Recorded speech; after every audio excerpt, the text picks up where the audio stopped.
Muchas gracias por estar aquí en este ciclo de conferencias, de 4 conferencias que impartiré yo para celebrar y para glosar la exposición Lágrimas de Eros, para poder explicar todas las cosas que no hay lugar para explicar en el folleto de la exposición o incluso en el catálogo, porque me excederé incluso más allá de lo que explico en el catálogo de la exposición.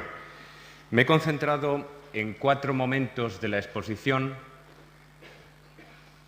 que me parecían o particularmente centrales o en los que yo sentía que habíamos podido hacer en la exposición alguna aportación original al tratamiento de los problemas iconográficos, de la representación de los mitos en el arte.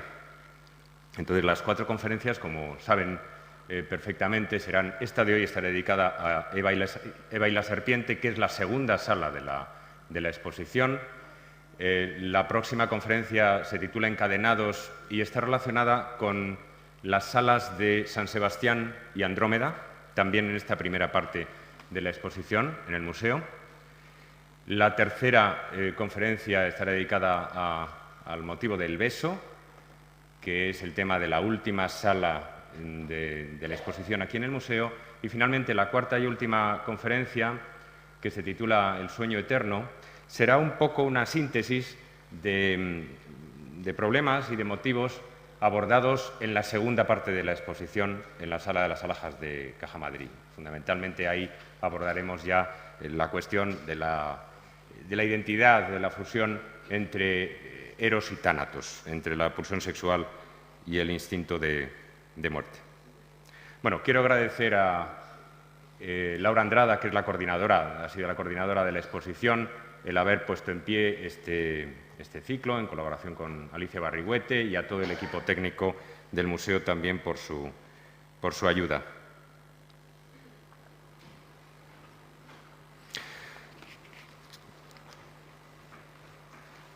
La sala de Eva y la serpiente está relacionada con una de las historias más familiares de nuestro legado cultural, con una historia que hemos aprendido en nuestra primera infancia, seguramente, y que, sin embargo, por consabida, es a veces oscura para nosotros, o es mal entendida o mal interpretada. Así que supongo que lo mejor es, antes que nada, refrescarnos algunas nociones del catecismo y acudir, en primer lugar, a la fuente original de la historia del relato de la caída, que se narra, como saben todos ustedes, en el 3er capítulo del Génesis. La serpiente era el más astuto de todos los animales del campo que Yahvé Dios había hecho. Y dijo a la mujer: ¿Cómo es que Dios os ha dicho no comáis de ninguno de los árboles del jardín? Respondió la mujer a la serpiente: Podemos comer del fruto de los árboles del jardín, mas del fruto del árbol que está en medio del jardín ha dicho Dios: no comáis de él ni lo toquéis, so pena de muerte. Replicó la serpiente a la mujer: de ninguna manera moriréis. Es que Dios sabe muy bien que el día en que comiereis de él se os abrirán los ojos y seréis como dioses, conocedores del bien y del mal. Y como viese la mujer que el árbol era bueno para comer, apetecible a la vista y excelente para lograr sabiduría, tomó de su fruto y comió, y dio también a su marido, que igualmente comió. Entonces se les abrieron a entrambos los ojos y se dieron cuenta de que estaban desnudos, y cosiendo hojas de higuera se hicieron unos ceñidores. Este es el único libro que he traído conmigo.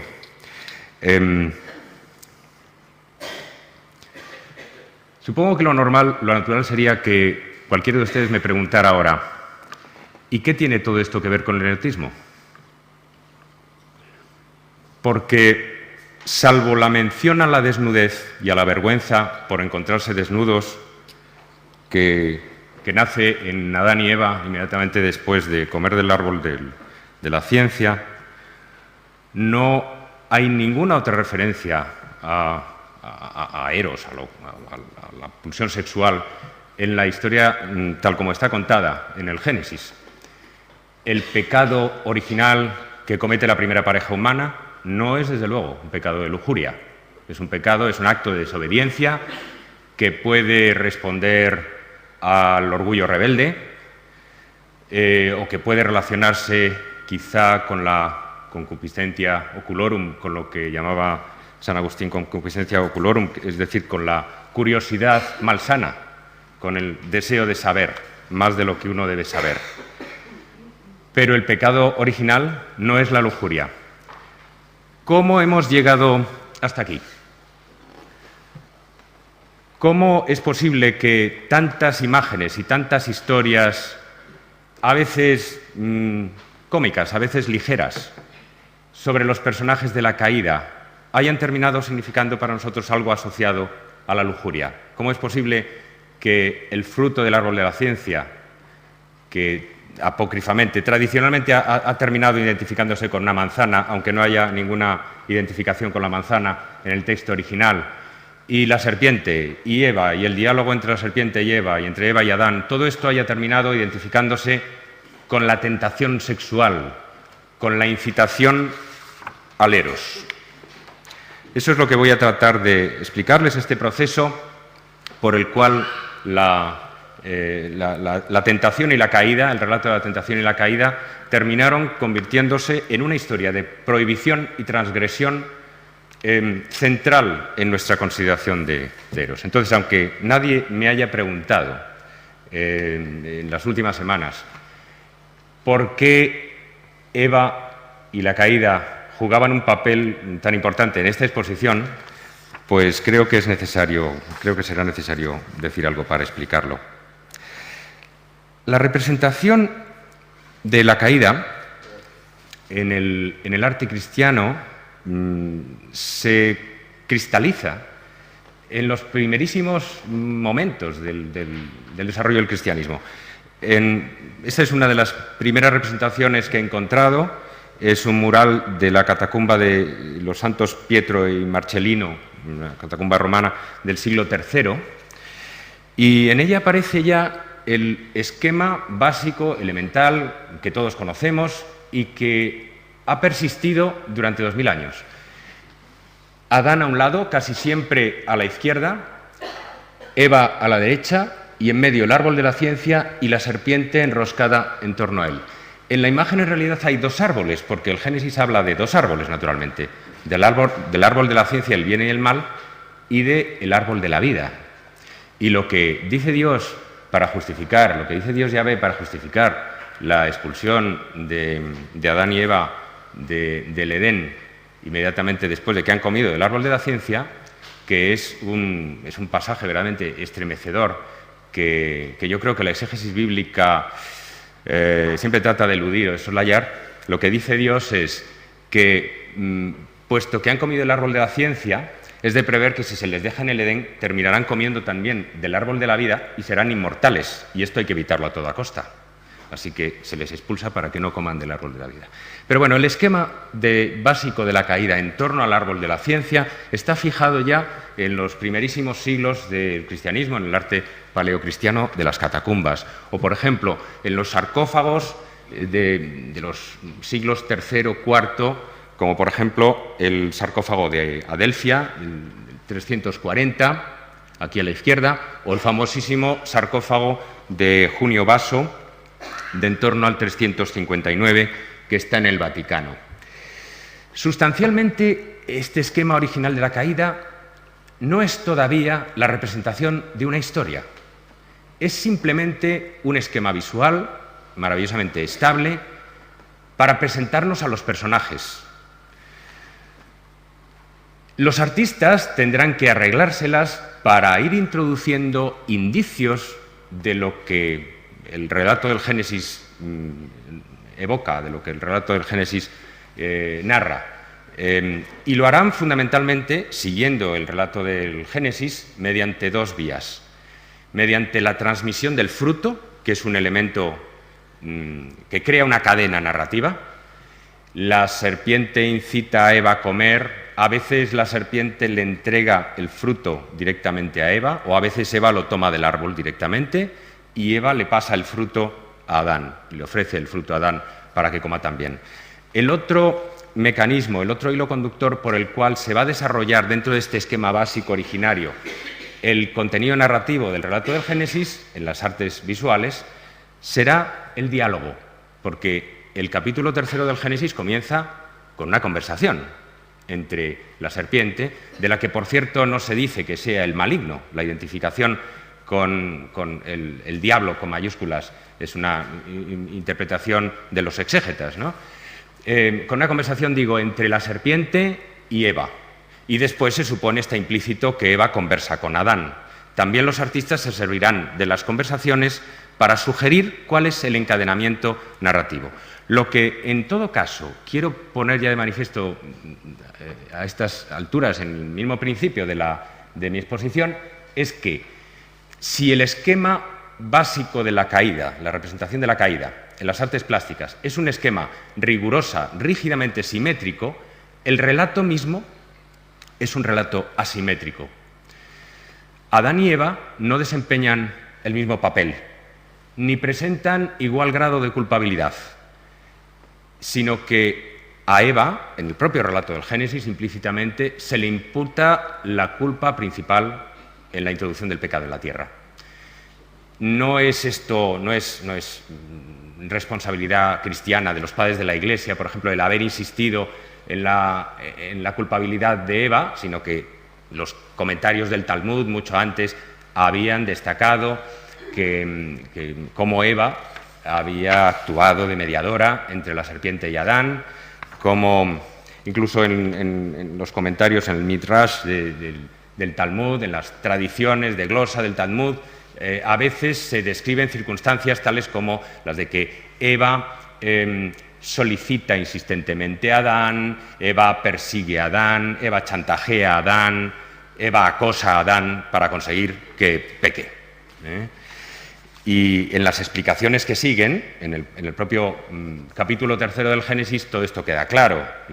¿A quién corresponde cada culpa? La culpa de Eva, porque interrogado a Adán dice, fue Eva la que me dio, interrogada a Eva dice, fue la serpiente la que me dio. Bueno, esta cadena que es asimétrica y donde la mujer juega un papel central, porque la mujer es la bisagra, el fulcro, entre la serpiente y el hombre.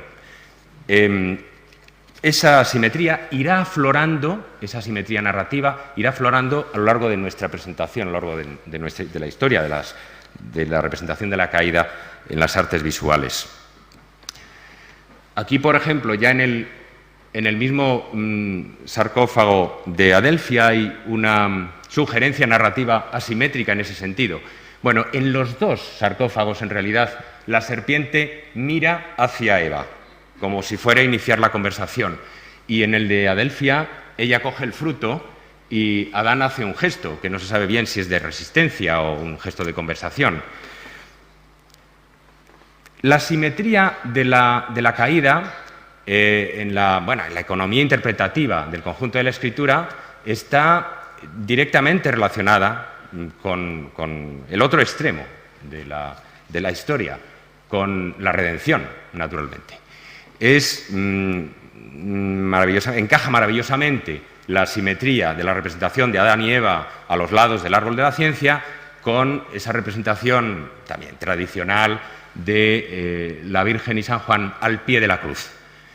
La cruz, que es el árbol de la redención, como se la representa muchas veces, y de la cual cuelga no el maligno, no el tentador, sino el redentor.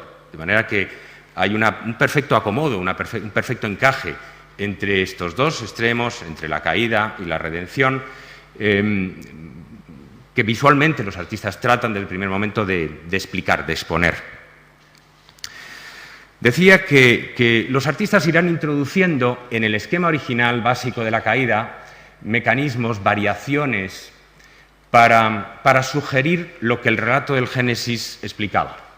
Por ejemplo, en este mosaico de la cúpula de la Catedral de San Marcos en Venecia, del siglo XIII, en lugar de encontrarse Adán y Eva congregados mirándose en torno al árbol de la ciencia, diríamos que se presta atención separadamente al diálogo entre Eva y la serpiente, que es narrativamente lo primero.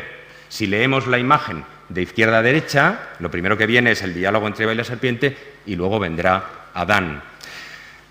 Apunto todas estas cosas porque aquí está latente, incoado, el futuro protagonismo exclusivo que Eva alcanzará en las representaciones modernas del relato de la caída, fundamentalmente en el siglo XIX, como vamos a ver, cuando Adán sea, diríamos, marginado y finalmente excluido de la representación, y Eva y la serpiente se conviertan en el diálogo entre Eva y la serpiente, la complicidad entre Eva y la serpiente, incluso la danza entre Eva y la danza de Eva con la serpiente, se conviertan en protagonistas exclusivas del relato de la caída, pero ahora sí revestido de un significado erótico profundo que originalmente no tenía.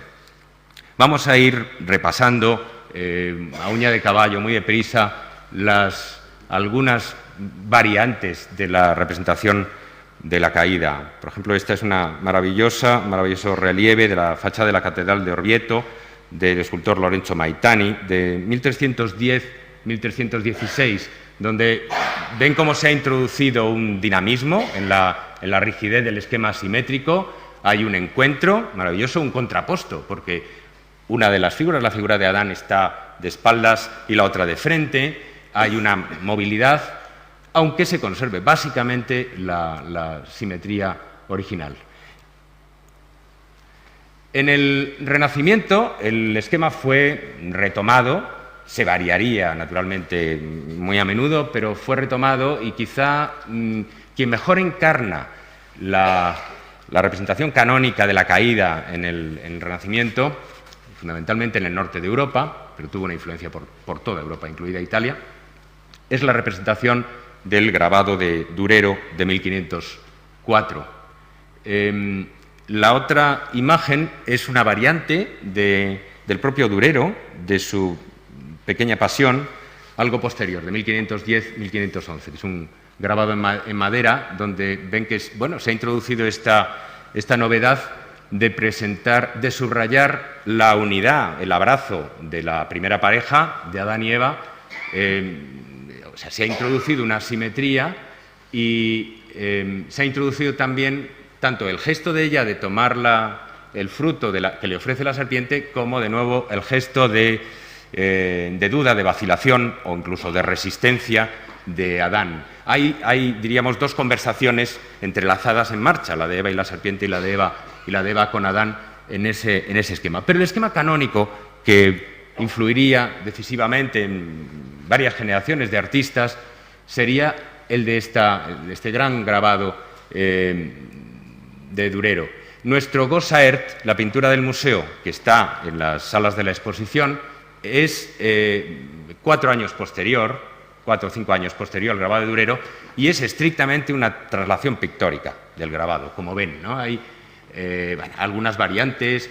Gossaert ha introducido, por ejemplo, ha prescindido de los animales, pero ha introducido, en cambio, un simbolismo de las plantas que hablan tanto del deseo y de la fecundidad de la primera pareja humana como de la redención. Algunas de las plantas son símbolos marianos de la futura redención, pero básicamente es ese esquema canónico. Ahora quiero hablarles de una variante iconográfica particularmente llamativa, que es poco conocida y que, de todas formas, ha tenido una increíble difusión, tuvo una increíble difusión entre la Edad Media, el Renacimiento e incluso hasta el siglo XVIII. Es esa variante en la que la serpiente adopta, al menos parcialmente, rasgos humanoides. Y en particular la serpiente tiene rostro o media figura de mujer.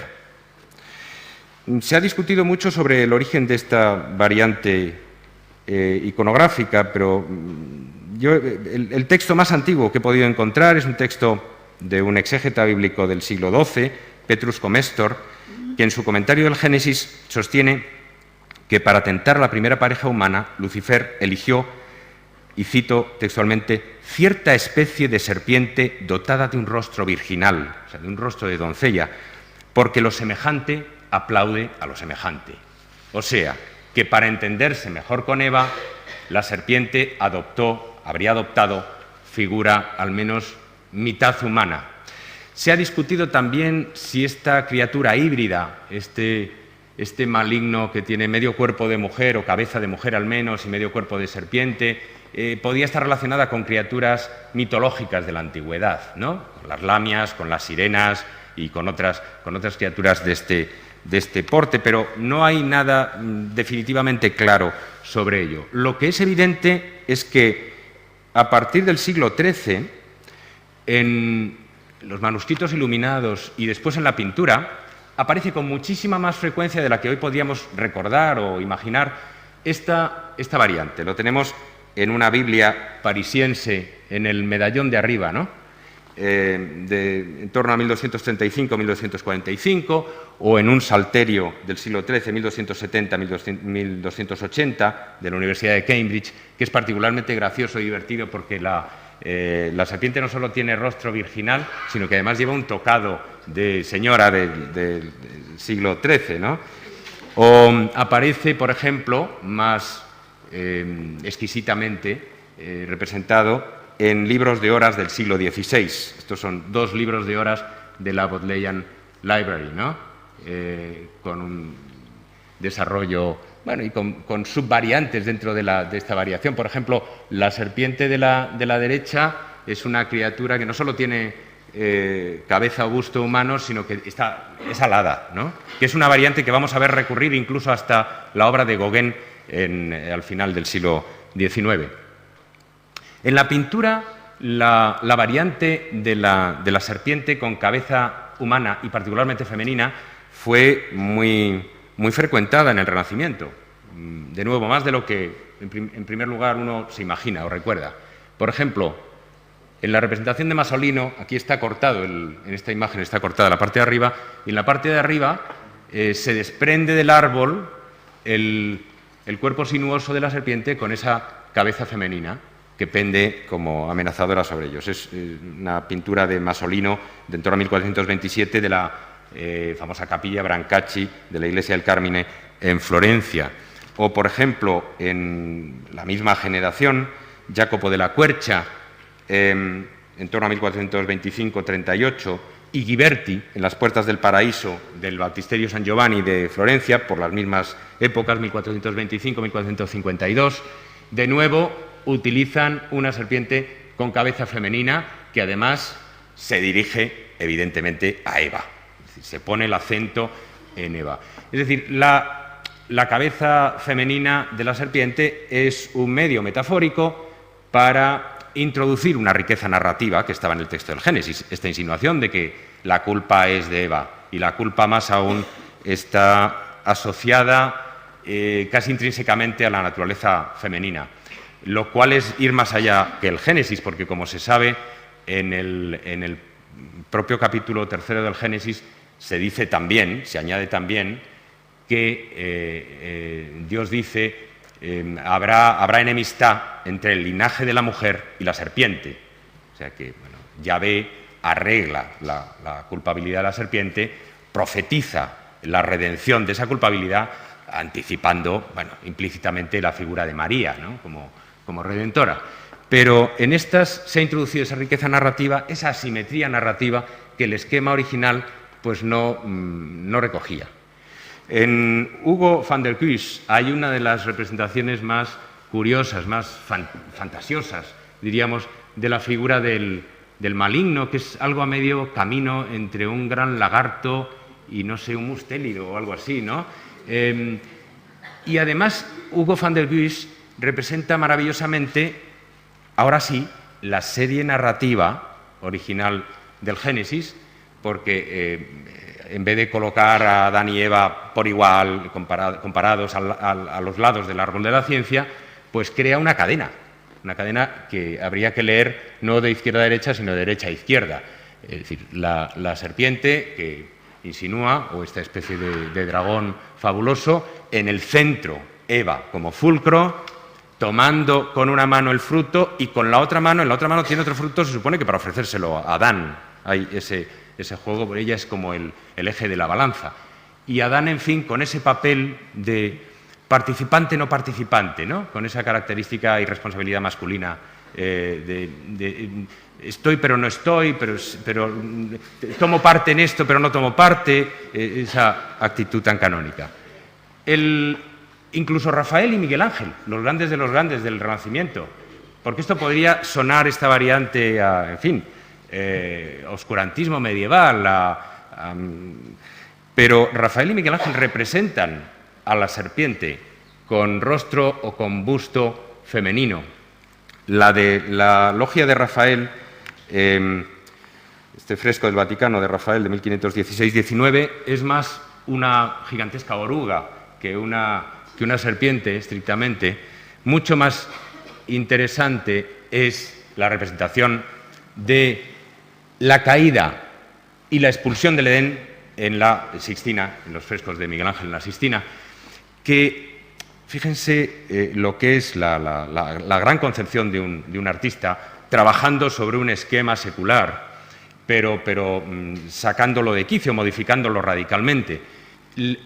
Miguel Ángel ha descartado la simetría para la escena de la caída, pero ha elevado la simetría a un grado superior. O sea, la simetría se da entre la caída y la expulsión del Edén. La figura de la serpiente con casi el cuerpo entero femenino es simétrica de la del ángel con la espada flamígera que les expulsa del Edén, y las figuras también de Adán y Eva tentados y en plena caída, y Adán y Eva saliendo se contrapesan, ¿no? Se compensan. La imagen de la Sixtina naturalmente contribuiría a difundir ulteriormente, a propagar este uso de la serpiente como criatura híbrida. Lo encontramos después nada menos que en Tiziano y en Rubens, con la particularidad, las dos pinturas están en el Prado, como saben. La de Tiziano es de 1570, en torno a 1570. La de Rubens es una interpretación de Tiziano, naturalmente, es una versión rubensiana más pictoricista del original de Tiziano, con la particularidad de que la serpiente aquí no tiene cabeza femenina, sino que tiene la cabeza de un Cupido, de un Eros. Ya ha introducido, es un Eros demoniejo, ¿no? Es un Eros un poco diablillo. Ya ha introducido Tiziano un componente erótico con la imagen de este puto, de este niño, de este niñito con cola de serpiente. Introduce ya un componente que asocia la tentación con la tentación o la excitación erótica.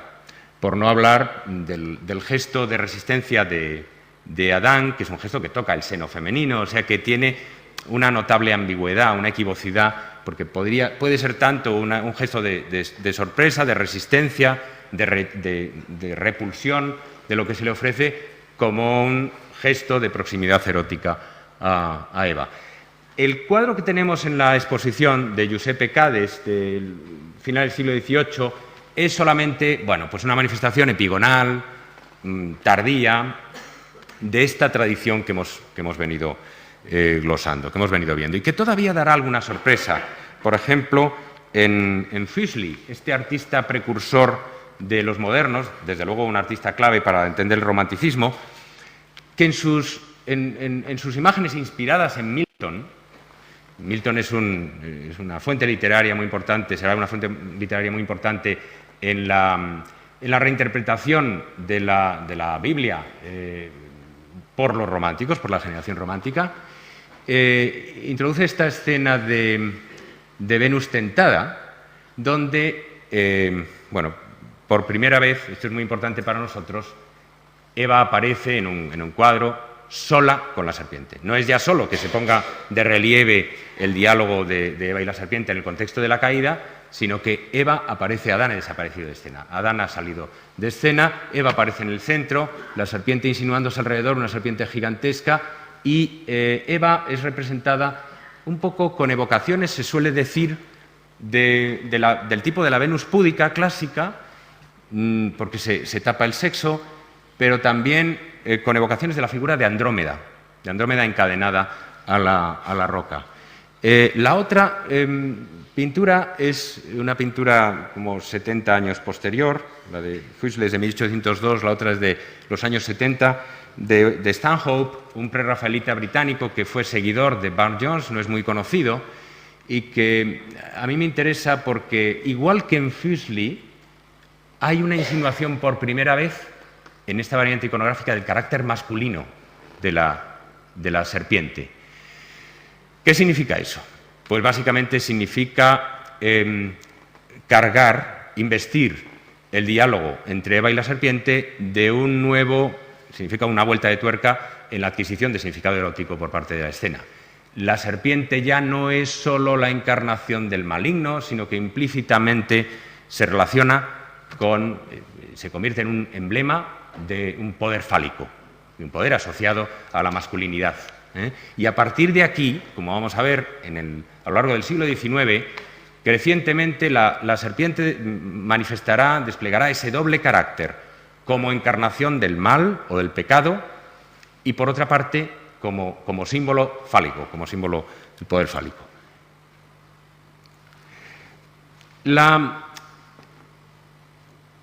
Diríamos que la presencia de Eva a solas con la serpiente, dialogando con la serpiente, no se puede decir que no tenía precedentes en la representación de las artes visuales antes de esta época, pero tampoco se puede decir que sea ajena a la tradición de la representación del Génesis. Por ejemplo, por citar un ejemplo menor y raro, en la capitular de un salterio del siglo XIII, en torno a 1210-1220, encontramos esta maravillosa síntesis de la caída y de la redención, en la cual no se contrapone. Al principio de la conferencia veíamos la contraposición entre el esquema clásico de la caída, con Adán y Eva y el árbol de la ciencia, y el esquema de la Virgen y San Juan al pie de la cruz, ¿no? Había una simetría entre ellos dos.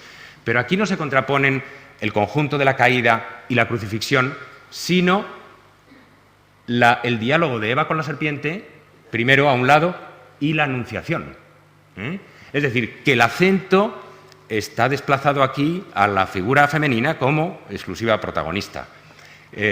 Lo cual, como he dicho, no es del todo, no es infiel, no traiciona el espíritu del Génesis en la medida en que Dios Yahvé explica a la pareja humana, explica que interpondrá la enemistad entre la mujer y la serpiente, y el linaje de la mujer, el linaje de Eva, terminará aniquilándola, en lo que constituye también una especie de promesa implícita del papel de María en la economía de la redención. Entonces, bueno, esto a título puramente de precedente del papel extraordinariamente protagonista, de extraordinario relieve, que Eva va a ir adquiriendo desde el comienzo del siglo XIX en las representaciones de la caída, hasta quedarse sola, como vamos a ver en las últimas representaciones, en los últimos años del siglo XIX. William Blake se sintió, como Füssli, y por los mismos años, atraído, seducido por la interpretación de Milton, que Milton hacía de la Biblia en Paraíso Perdido, y propuso esta interpretación de la caída, que, como todo lo de William Blake, tiene un carácter heterodoxo, sorprendente, en fin, fabuloso, ¿no? Fíjense que Adán está de espaldas y en un segundo término, y empieza a sufrir ya ese proceso manifiesto de ser relegado, de ser apartado del corazón de la escena, y en cambio el diálogo de Eva y la serpiente, bueno, se ha convertido en algo más que un diálogo. Se ha convertido en una íntima relación física, de manera que la serpiente ya no se enrosca en torno al árbol de la ciencia, sino en torno al cuerpo de Eva. El acento ha sido desplazado y le entrega el fruto en la boca. En la paulatina, en la gradual erotización del relato de la caída, este es naturalmente un paso trascendental.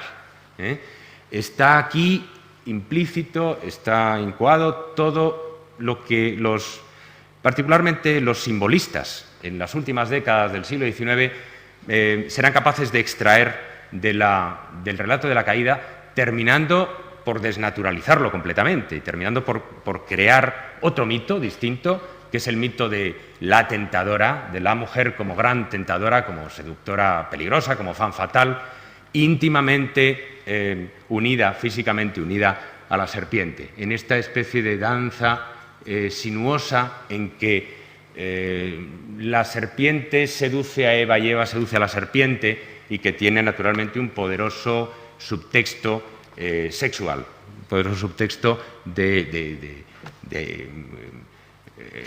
acto erótico, ¿no? Vamos a entrar precisamente con esos simbolistas que desarrollaron todas estas cosas implícitas en el relato de la caída. Y con una pieza que está en la exposición y que para mí tiene un papel muy importante para explicar cómo la imagen de Eva con la serpiente, Eva sola con la serpiente, la gran tentadora, la gran femme fatale, se engrana con la tradición de la representación de la caída. Franz von Stuck, en 1892, en los primeros años 90, hace este relieve donde se preserva algo de la simetría del esquema original. Adán está como en el sarcófago de Junio Basso, o en el arte de las catacumbas, está a la izquierda, en una postura pues, muy rígida, Eva a la derecha, el árbol de la ciencia, eso sí, el eje ha desaparecido y la serpiente ha tomado partido, diríamos. Ya no está en el medio de la balanza o ya no le dirige miradas insinuantes simplemente a Eva, como sucedía en tantas representaciones que hemos visto, sino que ahora aparece, como en Blake, íntimamente enlazada al cuerpo de Eva. Y Eva blande la serpiente, esgrime la serpiente como un arma. No se podría decir, no se debería decir que le ofrece el fruto a Adán, le amenaza con el fruto, le ataca con el fruto, le asalta con el fruto. La serpiente, observen que se enrosca en torno a las piernas y entre las piernas de Eva y termina por salir del cuerpo de Eva, precisamente a la altura de su sexo. Esta es una manifestación para mí muy evidente de esa carga de la serpiente como símbolo fálico que se irá incrementando, que se irá acentuando en los últimos años del siglo XIX. Es decir, la serpiente como atributo del poder fálico sexual masculino ha sido anexionada por Eva. Eva se ha apropiado del poder fálico y se incorpora a la serpiente casi como una prótesis, como un nuevo apéndice que sale de su cuerpo. Es esta mujer fálica, como vamos a ver, la que dominará la escena, esta mujer fálica seductora y al mismo tiempo terrible, amenazadora, peligrosa, la que dominará el arte del simbolismo. Pero, entre tanto, me gustaría echar alguna mirada atrás para mostrar un poco que las raíces de ese gesto de la Eva de Stuck son esencialmente masculinas. Son esencialmente... por ejemplo, esto que tenemos a la izquierda es un tratado astrológico del siglo XII, donde aparece representado Hércules con la serpiente. Fíjense en la extraordinaria proximidad, ¿no? El gesto de Eva en el relieve de Franz von Stuck es un gesto que evoca la lucha, el combate masculino con la serpiente en tantas representaciones. Por ejemplo, en esta representación de la constelación de Hércules. O en la escultura helenística del grupo de Laoconte, donde el sacerdote troyano Laoconte se debate entre los anillos de la serpiente y la levanta también, sujetándola con la mano, un poco como hacía Hércules. Otro precedente de asociación poderosamente masculina, poderosamente fálica, de la serpiente enroscada en torno al cuerpo, es este Minos de la Sixtina, del juicio final de Miguel Ángel. Minos es, como saben, uno de los jueces del infierno, una intromisión pagana en la representación iconográfica del juicio universal, que es naturalmente cristiana, y Minos aparece abrazado por la serpiente, un poco siguiendo el modelo del Laoconte, y mordido en el sexo por la serpiente, como para subrayar por contigüidad la íntima asociación entre el poder fálico y la serpiente. Bueno, el texto, diríamos, teológico canónico para esto sería decir que el pecado está asociado al sexo, con todas las consecuencias, la condenación, pero al mismo tiempo hay implícitamente un simbolismo fálico en marcha muy poderoso. En el siglo XIX, la vertiente masculina de este juego erótico, ya abiertamente erótico, de la figura humana, del cuerpo humano desnudo con la serpiente, se presenta, por ejemplo, en Gérôme, en este pintor académico de mediados del siglo XIX, con este encantador de serpientes de ambiente exótico oriental, que es una escena latentemente homosexual, homoerótica, sobre todo por el carácter efébico, ¿no?, de la figura, y que, de nuevo, no solo sufre enroscada la serpiente en torno a su cuerpo, sino que en cierto sentido la blande, como hacía la sujeta, la esgrime, como hacía la Eva de Stuck. El propio Stuck, bastantes años más tarde, en 1908, crearía una imagen del infierno, de la condenación eterna, donde una mujer se debate entre los anillos de una serpiente, un poco siguiendo esta huella de Laoconte, del Minos de Miguel Ángel, o incluso de pinturas de precedentes como el de Gérôme. Pero la imagen más pregnante, más canónica, más emblemática, que ha tenido un efecto de fascinación sobre generaciones y generaciones de artistas y de espectadores, es la imagen que el propio Franz von Stuck creó en diferentes versiones a principios de los años 90, a partir de 1893, que es la imagen de Die Sünde, el pecado. Nosotros tenemos, esta es la versión de la Pinacoteca de Múnich, la versión de la derecha es la que tenemos en la exposición, que es una versión temprana y de muchísima calidad, que procede de una colección privada, y en la que, como ven, desde la oscuridad, con el rostro en penumbra, que hace más insinuante y más terrible a la vez su mirada, pues se dirige a nosotros la mujer abrazada por ese cuerpo tumescente de una gigantesca serpiente que ya no puede ocultar su carácter fálico y a la vez letal. Entre tanto, por supuesto, Adán ha desaparecido de escena, hace ya tiempo que lo hemos dejado en la cuneta, y podríamos sugerir que es el espectador masculino el que pasa a desempeñar el papel de Adán en la escena de la tentación, de la provocación entre Adán y Eva.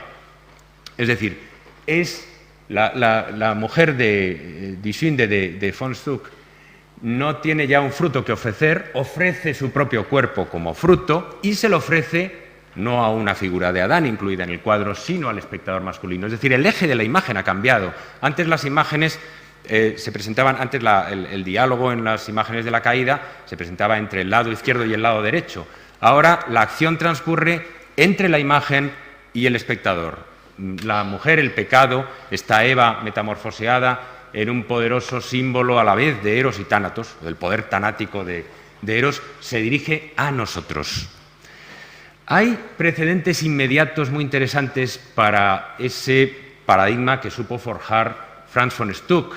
Por ejemplo, la imagen de Lilith del pintor británico John Collier, que es una imagen de 1887, poco anterior, y que probablemente von Stuck pudo conocer.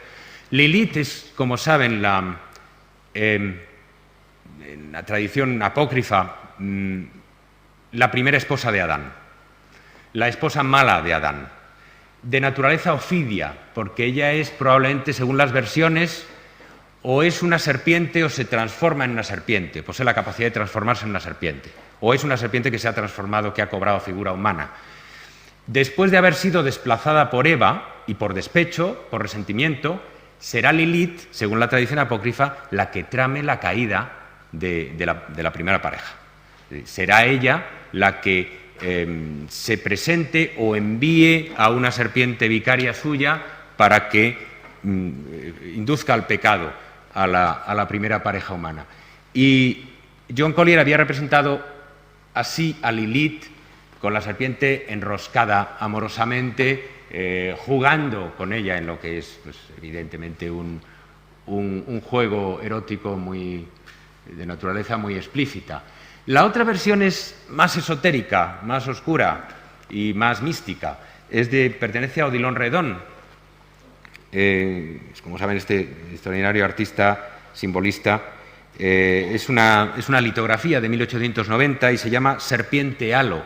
Y en ella se recoge muy bien algo que estará también presente en Franz von Stuck, que es esta ambigüedad característica de lo sagrado para los artistas finiseculares, porque lo sagrado puede ser religioso, objeto de culto, pero puede ser satánico, puede ser objeto de un culto pervertido, de un culto antitético del culto debido a Dios. Fíjense que Die tiene mucho de pintura de altar y se podría incluso interpretar como una especie de Madonna perversa, de Madonna satánica. Está entronizada entre esas columnas doradas con ese maravilloso marco como una imagen tradicional de piedad. La transformación, la metamorfosis de la serpiente en un halo, que vamos a ver reaparecer en Gauguin, tiene esa misma perversidad de insinuar como un lado oscuro, un lado satánico del ritual sagrado al que estamos asistiendo, porque el emparejamiento, la coyunda, la danza voluptuosa entre Eva y la serpiente tiene un lado de ritual sagrado, de ritual religioso. Bueno, el propio Stuck hizo diversas versiones de su pecado, tanto verticales como horizontales. En la versión horizontal se acentúa el carácter reptante de la serpiente, el carácter ectónico, el carácter terrestre o subterráneo de la serpiente. O sea que si quieren ustedes una versión más extremada, la reproducción es muy mala, pero tienen la pintura en la exposición, en las salas de exposición. Es una pintura bastante oscura y de formato menor que la otra. A veces se la ha relacionado con un precedente muy arcaico, con esta famosísima Eva de Autun, la iglesia de Saint-Lazare de Autun, y que hoy está en el museo de la misma ciudad, y que es un relieve románico de en torno a 1130, ¿no? Que también es una Eva que se arrastra, una Eva reptante que se arrastra con el fruto en la mano, como sugiriendo también su naturaleza reptiliana, ¿no? Tenemos en la exposición un eco contemporáneo, muy clásico, muy célebre, porque pertenece a un gran fotógrafo del siglo XX, a Richard Avedon, y es una fotografía de un icono erótico ya de hace algunos años, Nastasia Kinski, que al parecer, según nos contaba alguien informado sobre esas cosas, bueno, fue ella quien demandó la fotografía y tuvo que posar durante un largo tiempo sobre un suelo de cemento muy incómodo y muy frío para obtener esta imagen, pues, donde la sinuosidad, el carácter ondulante del cuerpo de la serpiente y las propias líneas curvas ondulantes del cuerpo femenino están tan maravillosamente armonizadas, son tan maravillosamente identificadas. Fíjense que lo que los artistas de la Edad Media y del Renacimiento, que representaban a la serpiente con cabeza femenina, hacían mediante un recurso metafórico, estos artistas, los artistas modernos, a partir del XIX, lo consiguen mediante un recurso metonímico de contigüidad o de asimilación física. No es ya que la serpiente tenga cara o cuerpo de Eva, como Eva, sino que físicamente son paralelas y se convierten al final en una sola cosa, en un solo cuerpo, en un solo signo vivo de la tentación, de la seducción peligrosa o letal. Voy acabando, quiero ir terminando con algunos de los artistas más importantes del simbolismo que prestaron más atención a este problema. Todos los artistas del simbolismo en alguna en mayor o menor medida, les interesó la caída tanto por la vertiente clásica del problema del mal, de la introducción del mal en el mundo, y la relación entre el mal y la mujer, que eso estaba implícito en la historia del Génesis, como les interesó también, por añadidura, y esta es la aportación fundamental de los artistas modernos, porque veían en ello un modo de representación del poder del sexo, a través del simbolismo fálico de la serpiente en contacto con el cuerpo femenino. Las dos cosas, el problema del mal, el problema teológico, si se quiere, de la caída, y las resonancias eróticas de la historia de Eva y la serpiente, las crecientes adherencias eróticas del diálogo entre Eva y la serpiente, serán retomadas por casi todos los artistas del simbolismo, y señaladamente por Gauguin. Gauguin, bueno, sería imposible aquí siquiera espigar las más importantes representaciones del tema de Eva en Gauguin, porque a partir, sobre todo, de mediados de los años 80, no hay una pintura de Gauguin virtualmente que no aluda directa o indirectamente a la caída, a la tentación, a la caída o a la relación de Eva con el tentador. Aunque el tentador no siempre está representado en Gauguin como serpiente, sino que Gauguin utiliza un repertorio muy variado de figuras. El tentador puede aparecer como una figura humana, a veces, como vamos a ver, con el rostro del propio artista, o puede aparecer como un zorro, o como una figura humana con rasgos de zorro, o puede aparecer, como vamos a ver, como un dragón alado, y puede aparecer también, desde luego, a veces como una serpiente. El relieve que tenemos en la exposición, que procede del Musée d'Orsay, es una obra muy tardía de Gauguin. Pertenece a la decoración de la fachada de la Maison du Jouir, es decir, la Casa del Placer, que fue su última morada en las Islas Marquesas, la última casa que tuvo. Y se ha traído, hay un placer fetichista enorme en pensar que este relieve en madera estuvo una vez instalado en la casa en las Islas Marquesas, nada menos, ¿no? Que nos lo hemos traído desde los mares del sur. Allí en las Islas Marquesas se sustituyó por un facsímil, una réplica. De manera que está asociado muy físicamente a la peripecia final de Gauguin. Y ven cómo en el lado derecho entra en escena la serpiente, reducida a un signo ondulado, acompañando a las palabras, como si la propia serpiente las pronunciara, porque de hecho es quien las pronuncia, soyez amoureux, vous serez serez. O sea, enamoraos, chicas, y seréis felices. Son las, digo chicas porque en francés es femenino, naturalmente. Enamoraos, sed amorosas, a veces se traduce muy mal, ¿no? Pero el francés tiene un matiz que es difícil recoger en castellano. Dejaos llevar al amor y seréis felices. Son las palabras mentirosas, claro, del tentador. La serpiente que pronuncia esas palabras se dirige toca una especie de rama muy art nouveau de un árbol de la que pende el fruto prohibido, el fruto del árbol de la ciencia. Enseguida veremos cómo ahí, en ese encuentro entre la serpiente y la rama del árbol, reside la clave de esta escena de la tentación, que por otra parte es heterodoxa porque hay no una Eva, sino una multiplicidad de Evas exóticas, tahitianas.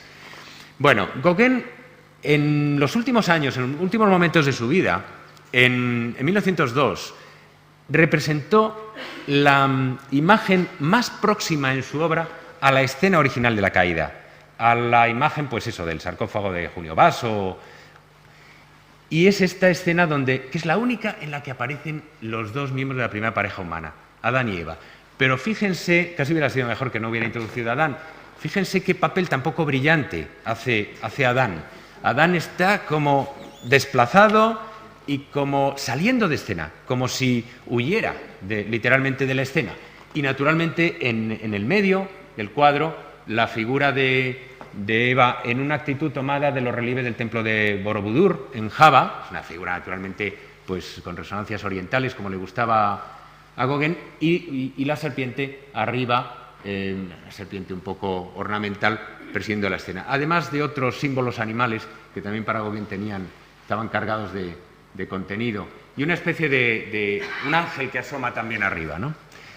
En mucho tiempo atrás, en los años 80, había empezado a tratar, al final de los 80 había empezado a tratar Gauguin el tema de Eva y la serpiente con esta figura de la Eva bretona, que es la Eva arrepentida, la Eva de después de la caída, la Eva con ese gesto de dolor, de depresión, que está muy próximo al gesto de Munch en El Grito. De hecho, se suele hablar de Gauguin como una de las fuentes de la figura de Munch en El Grito, y que procede de la imagen, ustedes saben, de las momias peruanas, que están enterradas en posición fetal, así acuclilladas y con las manos alrededor de la cabeza. O sea, que Gauguin se las arregla para fundir en una sola figura la imagen del dolor, del arrepentimiento y de la muerte, porque según el relato del Génesis, naturalmente el pecado, la caída, están inextricablemente unidos a la mortalidad. Y bueno, la serpiente bulle por ahí detrás, ¿no? Hay otros momentos en los que la serpiente juega un papel más visible, ¿no? Y volvemos a el problema clásico del fruto, de la entrega del fruto y de la conversación entre Eva y la serpiente. Esta Eva exótica es de 1890, o sea, está pintada inmediatamente antes de partir para Tahití, cuando Gauguin ya sueña con el paraíso exótico, con los mares del sur como realización del Edén exótico, ¿no? Y está representada con el cuerpo de nuevo de una de las figuras cultuales de los relieves de Borobudur, pero con el rostro de su propia madre, para representar eso que de la madre de Gauguin, de la madre del artista, ¿no? Basándose en una fotografía antigua, naturalmente, para potenciar ese carácter de Eva, de madre de la humanidad. La otra Eva, que se titula Tena Benave Fenua, que significa tierra deliciosa, o sea, una especie de versión en canaco, versión en tahitiano del Edén, el paraíso. Tena Benave Fenua presenta a la Eva tentada, pero tentada no por una serpiente convencional, sino por un dragón o una salamandra alada que viene a su oído a infiltrar las palabras de la tentación en su oído. Y ella mira para un lado con cierta inquietud, o con cierta inseguridad. Es el momento de la tentación. A Gauguin, ya digo, le gustaba variar las apariencias del tentador. Por volver a nuestro relieve, el relieve que tenemos en la exposición. El relieve que tenemos en la exposición se titula igual que un relieve que había esculpido Gauguin bastante tiempo atrás, en 1889. Soyez amoureux, vous serez serez. Están las palabras grabadas arriba como... Bueno, es un relieve muy complejo que Gauguin escribió en una serie de cartas donde hay varias figuras femeninas. Hay una gran figura muy poderosa en primer término que representa como el momento de la tentación, desde luego con una indudable carga erótica. La tentación es la tentación erótica, y al otro lado, en cambio, está una Eva, digamos, penitente, arrepentida, de nuevo con las manos en torno a la cara como la Eva bretona, y un zorro debajo, que es otro emblema del tentador. Pero arriba en la esquina, emerge un gran rostro desfigurado, un gran rostro un poco deformado, que es una suerte de autorretrato del artista, porque es el artista el que se identifica con el tentador. Él es el tentador que pronuncia las palabras dirigidas a las mujeres. Soyez amoureux, vous serez serez. Si conocemos el prestigio de Gauguin, que era probablemente tenía mucho de Don Juan, y sobre todo indudablemente se consideraba un Don Juan, se consideraba un seductor, y si consideramos que además era muy aficionado a ponerse en escena en su propia pintura, ¿no? Pues es natural, es más que natural, que adoptara ese papel, que se encarnara en sí mismo el papel del tentador. La imagen del autorretrato con halo nos va a dar la última pista que necesitamos para entender el relieve que tenemos en la exposición. El autorretrato con halo es también del 89, como el relieve de al lado. Y en el autorretrato con halo se representa a Gauguin como una especie de demonio un poco de opereta. Es una especie de versión ligera, interpretación satánica pero ligera de sí mismo, de su propio rostro. Dotado de halo, de presunto santo, por una parte, ya hemos visto la asociación extraña entre el halo y la serpiente en Odilon Redon, pero acompañado por los frutos del árbol de la ciencia que penden de arriba y, sobre todo, sosteniendo en la mano una suerte de pequeño aspi, de pequeña serpiente casi ornamental, que es además como un signo gráfico de la propia, es como la propia inicial del apellido del artista, como una gran G. La serpiente se curva en una G, como atribuyéndose él, su nombre, el nombre del que firma el cuadro, el nombre del creador, el poder fálico, no solo de seducir a las mujeres, sino también de crear grandes obras de arte. Esa es un poco la clave también del encuentro entre la serpiente que entra en escena sinuosamente en el relieve de abajo y la forma de la rama del árbol de la ciencia, que también en el relieve de abajo es la forma de una G. O sea, la rama del árbol de la ciencia que soporta el fruto prohibido es una G de Gauguin y está unida, asociada a la serpiente, porque el artista, de nuevo, retiene el poder fálico de crear y de seducir. En otras de las imágenes de la exposición tenemos alusiones como más veladas, pero o menos alegóricamente explícitas, pero también, bueno, pues indiscutibles. Por ejemplo, Lautrec no podía representar, como Gauguin o como los otros simbolistas, a una figura desnuda unida a una serpiente alegórica. No era ese su género. Pero en lugar de ello utiliza muy astutamente el estampado en el traje de Jeanne Avril para presentar la misma figura de la serpiente enroscada al cuerpo de Eva. La propia Jeanne Avril interpretaba, al parecer, una danza serpentina en los teatros de variedades parisienses del fin de siglo. Y no era la única, porque en los años 90 cundieron en los teatros de variedades parisienses muchas versiones de danzas de la serpiente a cargo de danzarinas profesionales de variedades de aquella época. Por ejemplo, Loie Fuller, la famosa bailarina que actuó americana de Loie Fuller en los teatros parisienses, ejecutaba esta danza serpentina con este bueno, vestido casi decorado, ¿no? de muchas serpientes, que le dan un aire de Medusa, ¿no? Le dan un aire como si fueran casi los cabellos serpentinos de Medusa. El propio Lautrec utilizaría el simbolismo fálico de la serpiente en muchas ocasiones de manera más o menos velada. Por ejemplo, consideren este otro póster, esta otra litografía de Jeanne Avril. El que está en la exposición nuestra es de 1899, el otro es de 1893, es unos años anterior, y en ese representa, bueno, la actuación de Jeanne Avril ante el público, y el público está sintetizado por este intérprete del contrabajo que sostiene el mástil del instrumento.